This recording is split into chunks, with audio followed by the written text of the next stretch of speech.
Let's go over one of the main topics of the night, boys. We got Microsoft. So, if you guys are unaware, which I'm sure you are now because you saw the thumbnail, you saw the title and everything like that, Microsoft has officially or will officially fire 3% of its staff, which, you know, when you hear 3%, you're like, okay, that's not that big of a deal.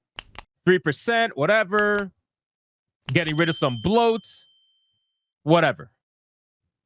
Well, Microsoft is firing 3% of its staff, which totals just under 7,000 employees.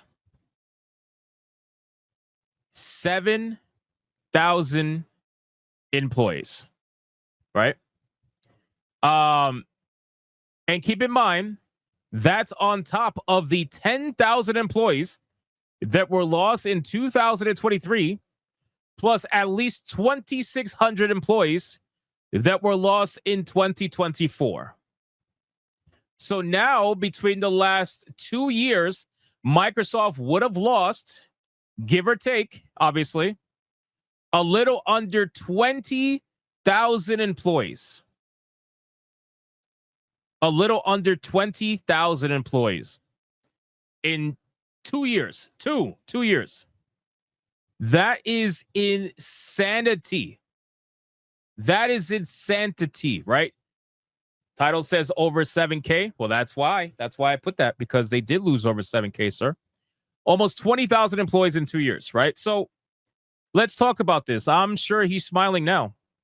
Microsoft announced plans today to cut 3% of its global workforce, with the most recent available headcount for the company throughout to be around 228,000 people working as of last June. That translates to about 6,840 firings. The latest cut follows a roughly 10,000 strong purge that happened back in 2023 and a smaller round of firings in January of this year. The latter call was said by Microsoft to be performance-based. Oh, so the company that is all about DEI apparently fired 2,600 people based off performance. Whether it's the performance of the people or performance of the products that they got fired based off of, who really knows? I got to imagine it's probably the people. Oh, it is the people. Never mind. This answers my question. When people are not performing, we take the appropriate action, Microsoft said in January. However, the company told CNBC that the latest 3% reduction would not be performance-based. Damn, so they fired 2,600 people because they sucked? So now we're firing based off merit? When did that start happening again at Microsoft? Because last I checked, you guys were all about giving equal opportunity. DEI hiring. Somewhat counterintuitively, the move follows Microsoft reporting higher than expected profits of 25.8 billion. Oh my God, bro.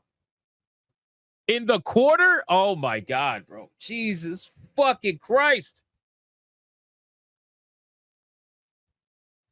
Shusi says, imagine getting fired for being bad at your job. I know, right? Isn't that such a strange concept? We don't do that anymore. Who gets fired for being bad at their job anymore? That doesn't happen.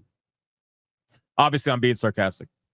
So, wow. $25.8 billion in the most recent quarter. Okay. That is a disgusting amount of money. However, those figures cover a period that predates the uncertainties raised by the ongoing tariffs escapades of the Trump administration. Because, you know, any chance to bring the conversation back to Trump, these people will take it. These people will take it. I can't go through a single article from a mainstream gaming news website without there being a conversation about Trump and how bad the Orange Man is. It's damn near fucking impossible. Microsoft says that the cuts are in part of an attempt to reduce layers of management. Beyond that, it's hard to know what the motivation is beyond perhaps hedging against a tariff-driven downturn. It's not the first time we've spoken about Microsoft firing people. As in April this year, we covered the firing of the employees who protested publicly the company's continued supplying of AI tech to the Israeli. Oh my God, bro. Now we are talking about the Israeli military. Now we're talking about these any chance they get, if it's even remotely relevant, they'll talk about Israel versus Palestine. They'll talk all this shit, man. Oh God. Anyway, this is one of the main reasons for Microsoft's appearance on the boycott list at the boycott, divestment, and sanctions. This all follows a fairly grim period for Microsoft's gaming business. All right, we're back to gaming now. We're back to gaming now. Here we go. Let's bring us back. Last year, roughly 2,600 staff members were lost across Microsoft's Xbox division and its newly acquired Activision Blizzard subsidiary, which was all part of a broader downturn for the games industry. So hold on. So, that is very interesting to me. Wait, so the firings that were merit-based, the firings that were performance-based in January were specifically from the gaming industry section of Microsoft. That's interesting. That is very interesting.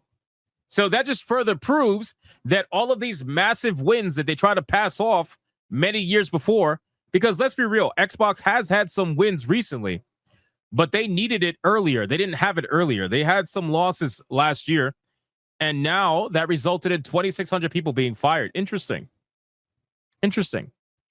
The games industry layoffs tracker estimates 14,000. Oh, hold on. Let me look at my tracker.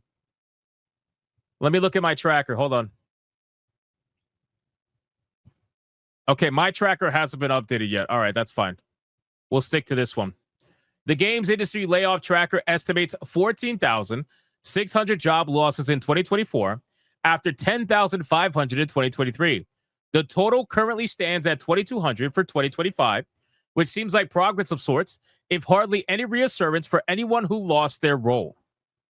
Microsoft stock is currently trading at a high for 25, albeit down on its peak in July of last year. So the company, it seems, is healthy overall, and at the time of writing is the most valuable company in the world with a total market capitalization of just over... Oh my God, dude.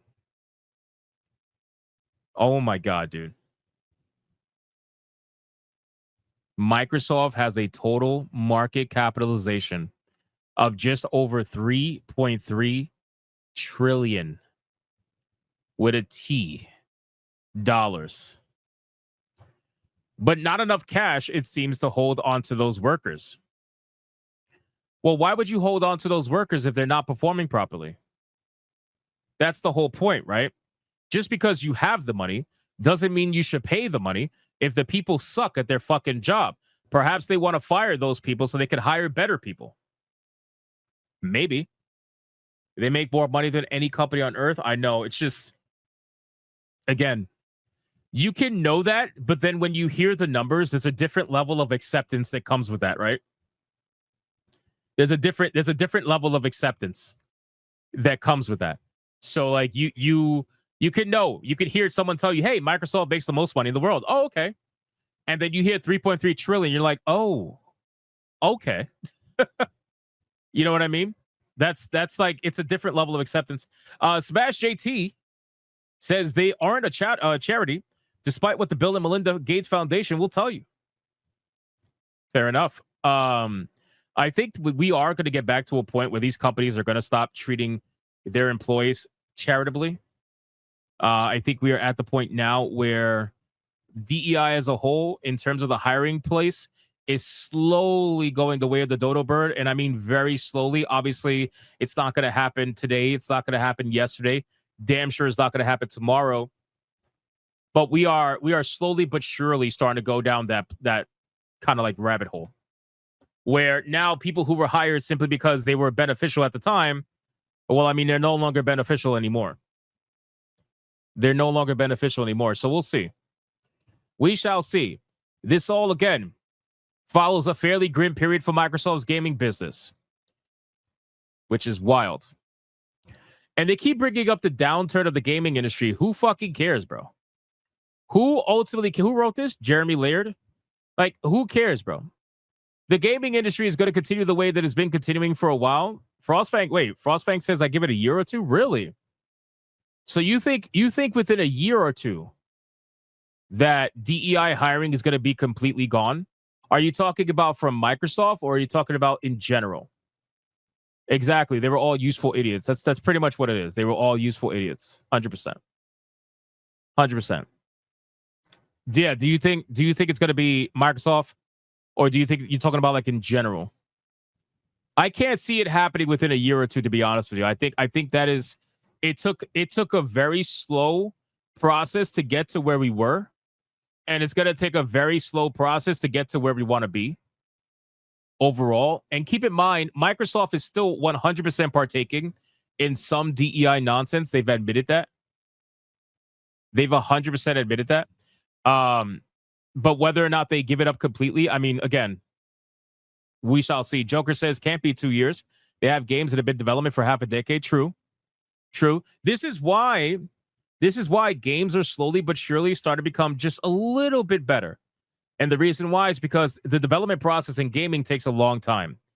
And because it takes a long time, we end up in a situation where the trends that happen at the time the game starts development are either no longer relevant or are continuing to not be, or are starting to become not relevant, I should say. When the games eventually hit, when the games eventually hit the market. So when you have a game that takes 5 to 10 years to develop, and let's say, when you start development, DEI is huge. Everybody loves it. Everybody's pushing it. Oh my God. Diversity, equity, inclusion. And then 10 years later, nobody fucking likes it. Everybody hates it. But the game that you've been working on for 10 years has all of that in it. What do you think is going to happen? You know what I mean? Like, what do you think is going to happen? That's kind of what happened with a lot of their games, not just Xbox either. A lot of their games, that has happened. So that's the problem with the gaming industry, where if they start chasing trends, and also keep in mind too, it's not even about just DEI. A lot of the times we see companies chase trends, and the trends that they're chasing are games that are just like, for example, we got Marathon. Marathon is an extraction shooter. They're coming out with an extraction shooter now. I feel like they're probably a few years late to the fad of extraction shooters. Just like a lot of these companies are a few years late to the fad of battle royales. But they still released them anyway. And most of them ended up failing. Look at all these battle royale games that came out and bombed almost immediately because it was too late. They already had them in development. It was too late. Exactly. Fair games. You got Sony trying to make fair games. Fair games is like a Payday style game. It's a Payday style game when Payday hasn't been relevant in how long now? Like, what are we doing? But honestly, the ones that really hit strong are the ones that try to create the trend, right? The developers that try to be different, and the studios that try to put out something that's totally different from whatever it was at the time. Those are the ones that do really well because they start the trend. And then it ends up, they become the one that everybody references, right? That's kind of what I think is going to happen with Expedition 33. I think Expedition 33 is absolutely one of those video games that a lot of these developers are going to reference. So, 5 years from now, we're going to see a lot of copycats of Expedition 33 style video games. And it's just going to keep happening that way. Yeah, exactly. Vero says like Expedition 33. Exactly. Be different. Because if they're different, they get rewarded. So, all right. In any case, that's it for the Microsoft story. Let's cover the Power World story really quick.